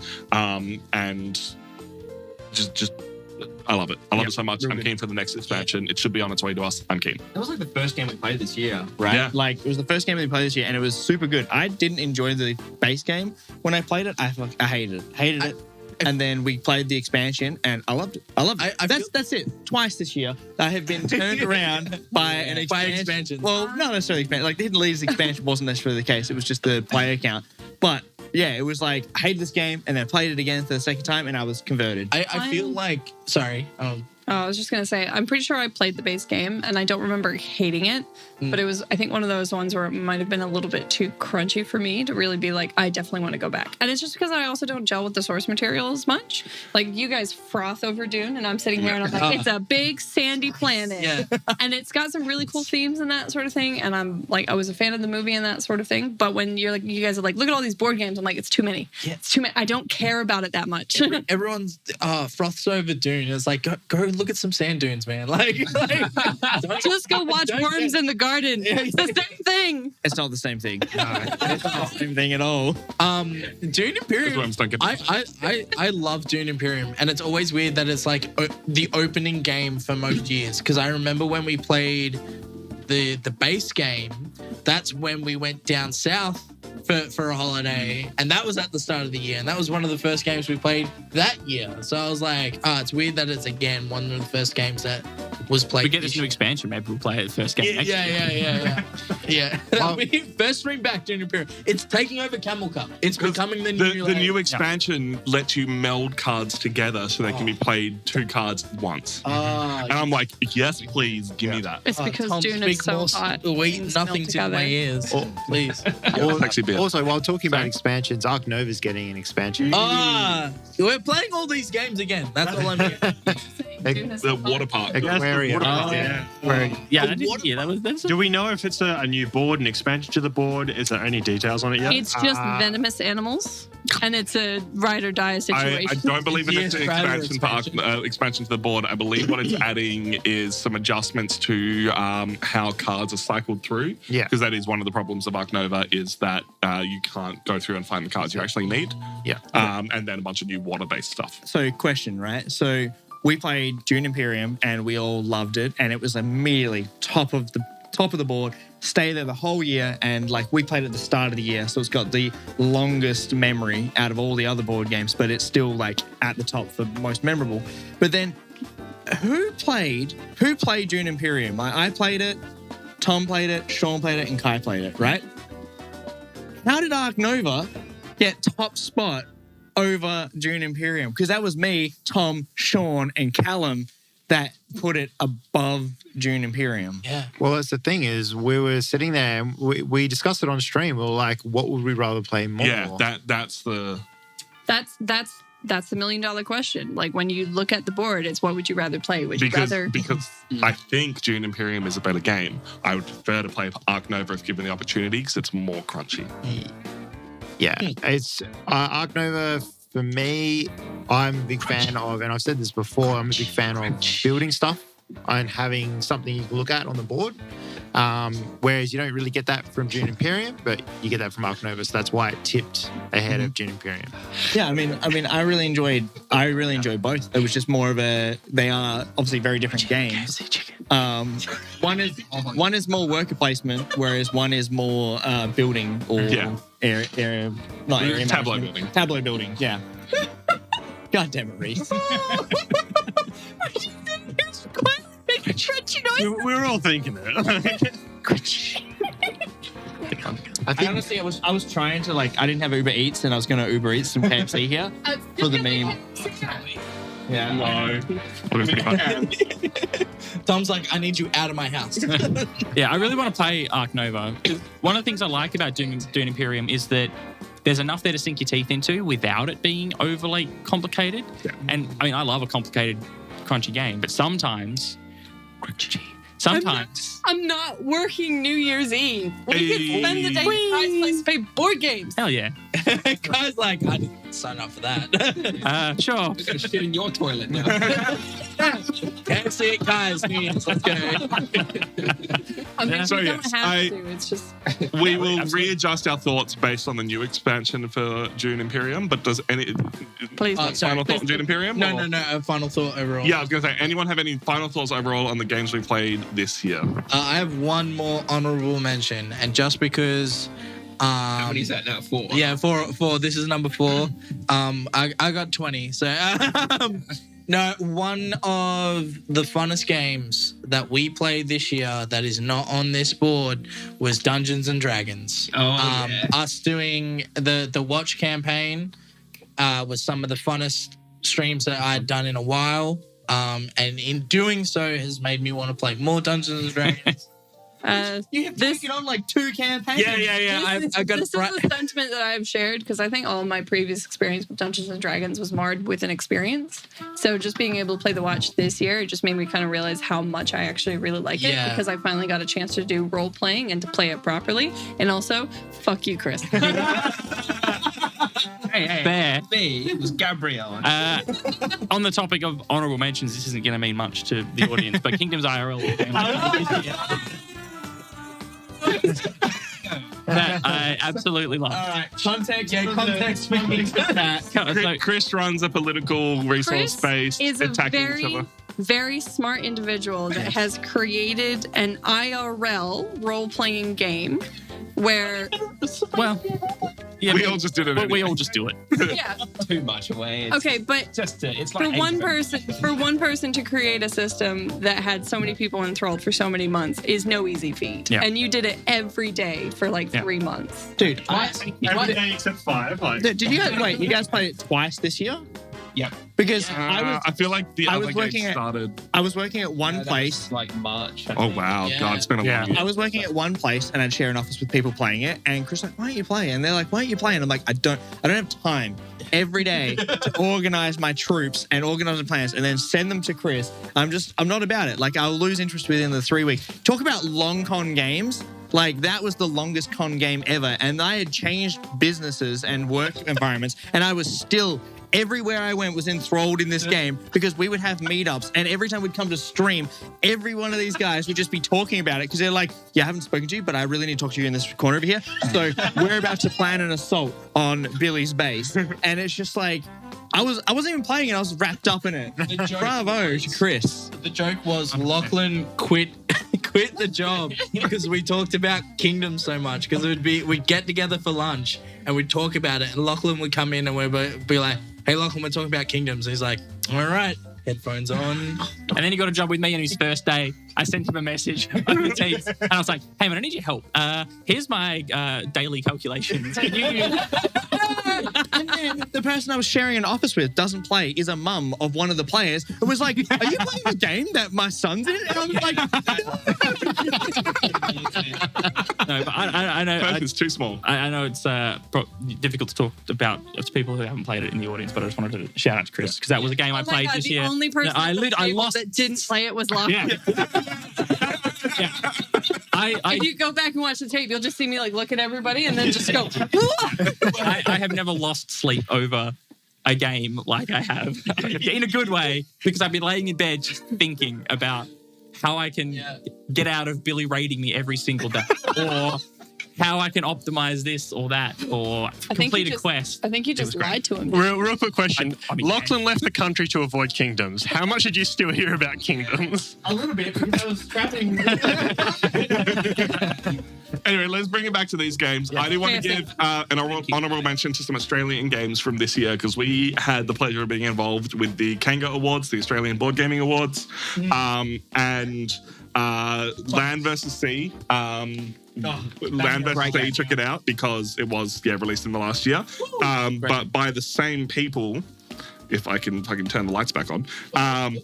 Too Many Cooks is an absolute banger. I've been recommending it to everyone who has, when I've been talking with them at my local game store. When we played this at PAX, this will always be my favorite moment. I'm sitting down and I'm playing it with the developer, and I'm like, yeah, I decided to play it because we had a copy of the game, and I was like, yeah.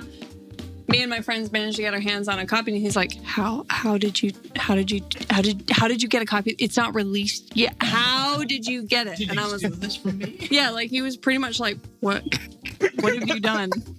And then, I was like, "Yeah, we're part of Nerds of the West, so we were given a copy by the Good Games. It was Good Games? Yeah. And he was like, oh, okay. Like, he didn't understand why people were giving away copies of his game still. But it's just a really simple co-op game that you can play 1 round, you can play 3 rounds, you can compete for points, you can play many different difficulties, scales for different player counts. Like, it's just so much fun and so satisfying. It's so easy just to get anybody to sit down and play it. Like, it's not a big learning There's 3 curve. rules. Go. Like, there's some conditions involved in playing it, but beyond that, it's literally someone could just get up and walk away, someone else can come in and sit down and just start playing. That and play with really young kids all the way up to, any age. Like, you can scale the difficulty. Anybody can sit down and play it. I'm surprised. I'm surprised that none of you guys picked it, considering how much you guys ranted and raved about it. Because I'd rather play other games. Because as much as I like cooking, I don't like making soup in my spare time. Too Many Cooks is a fun game to play with people that you want to fight with. Yeah. You can then just project your insecurities onto them as to why the soup is not. I don't like that. No, don't like that. Stop fucking my soup. Any other last thoughts before I wrap I up? just wanted to answer Fireheart's question. What games are we looking forward to playing next year? I really want to play Deal with the Devil Yeah. by CGE. And their other one, the Space Captains.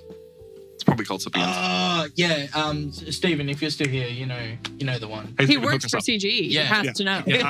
Deal with the Devil, I'm really excited for. Yeah, just the idea of like everyone has to at some point most likely make a deal with the devil, but it changes how you win. Just seems really cool. I mean, I'm a big fan of most Czech games, so it would be pretty cool to play it. Yeah. Especially if it's as crunchy as Lost Ruins of Arnak. Yeah, I'm pretty keen to play the Cyberpunk game by Simon because we played a digital version of it, and I think Kai backed it in the end. So I'm pretty keen to give that a go, and I kind of forgot that we played it this year. So I'm pretty keen because it was a pretty fun game. We not talked about that. Yeah, Gangs of Night City is the Cyberpunk one that we're talking about for reference. That's Frostpunk. the base box, and then there's more. Yes. Jesus, that's incredible. So we got this in the mail a couple of weeks ago, and I completely forgot about it. We haven't even opened it yet. I feel like we frequently have conversations about how we need to stop like buying games that are just minis, and then we all see something that has minis that we like. This has a full generator in it. Exactly. Why would you buy it? Exactly. 200mm tall plastic generator, 35 map tiles, 12 rimboard pieces, 7 game boards, 210 large cards, 178 custom wooden components, 185 I'm tokens gonna and be tiles. devastated if this game sucks. Me and Darkest Dungeon, right? If you didn't, sorry, I'll steal this from you. If you didn't pop into my stream on Wednesday when I unboxed like all of my games that I had gotten over the past 3 months, Darkest Dungeon was the one that I've been waiting the most for. And it looks sick, and I'm gonna fucking cry if it's a bad game. I mean, I was Like, kind of. oh my God. We played. Did you play the digital version of Cyberpunk with us when we played it? No, I don't think I did. On Tabletop Sim with the 3D like models and stuff. Tom, you. Yeah. So I can't see 'Cause we all- Lachlan over the boxes. Was it me? Hey man, Possibly, yeah. Because we played it and we all went. I mean, this is a decent game. It's Yeah. not going to be top of the board, but it was decent enough for me to then back it because I was like, even if it's only a decent game, I then have like 500 Cyberpunk minis for like Yeah. role playing games. And well stuff that's like. I was going through the minis for Darkest Dungeon, and I'm like, I can use these for D&D Yeah. instead of just blank space. They're rat people, don't worry. Yeah. So when are we playing this? How do I get in on it? We will find time. Honestly, when we have the space and time for it, because I think this is going to be a game that's going to take at least 4 hours to play. Speaking It's going to be a I'm down. raffle. It's going to be put your name in the hat, and you're going to have to go into the raffle. Now, once we have a Oh kitchen. yeah, we bought the. I totally because I've been. I don't want to get into miniature painting, but I'm keen to try like sun dropping, just add a bit of texture and stuff. I bought the version that's already done that, so I'm Well, set. didn't you kickstart this? Yes. And you were like, do you want me to kickstart it? And I was like, yes, please. I can't remember if you ever decided to split with me on that, but yes, one of us paid. I didn't pay for it. Speaking of Cyberpunk and CD Projekt Red, I should have the Witcher game coming next year. If not, and I may have got the whole thing. So I'm all the gonna have expansions a are coming. different. You would think it would be Frostpunk. It's not. I'm gonna have a different answer to this. What I'm really keen to like get to the table is gonna be just all of those little games that we were talking about today that we just really haven't had time to play like as a group. Hopefully, with me and Tom moving into our next place or a new place next year, it's gonna look a lot more like friends actually having time to play games together. I will say there was a game coming to. Sorry. I was just going to say, so, all those, like, I'd love to play Ark Nova. I'd love to play, maybe even pull out Dune Imperium and that sort of thing, because we'll probably have more time to actually do that. And I feel like with us being so spread out and far apart, it's really hard to get everyone together to just play games, which is why I really like moments like this, because I do really like you guys. I promise. I didn't. I was gonna be really mean. I'm sorry. That's where we just need to pull all our money, move in together in the Nerds Mansion, and then we're like, Nerds of the West Secret We can Cult name it Compound. Puzzles. gold puzzles. Lachlan, you But I laugh. think I bring it up every meeting, and you keep laughing at me. It's gonna. No one else has any final thoughts? We're gonna wrap us up. Yeah, there's a bunch of games that we haven't played, which are still in shrink wrap. Next year, we need to unwrap all the games that we haven't played. We still have King's Dilemma. Yeah, we if still you have wanna see- rolling Realms on the shelf. More Magic content, more board game content, and even some legacy game content. I forgot the word legacy. Please let us know. We are hopefully able to do more content again next year, which means people who keep asking us for more werewolf. Merchants of the Dark, bro. I've been pushing for that all year. It'll happen at some point, Rhys. We have to read the rules during game before we can play it. So that is our thoughts on 2022. Thank you so much for watching. Thank you so much for your support through all this year. I've said this is our final bit of content. Who knows if it will be, because we'll always just come up with more time for stuff. But thank you very much, and we will all catch you next time. Love you. Bye.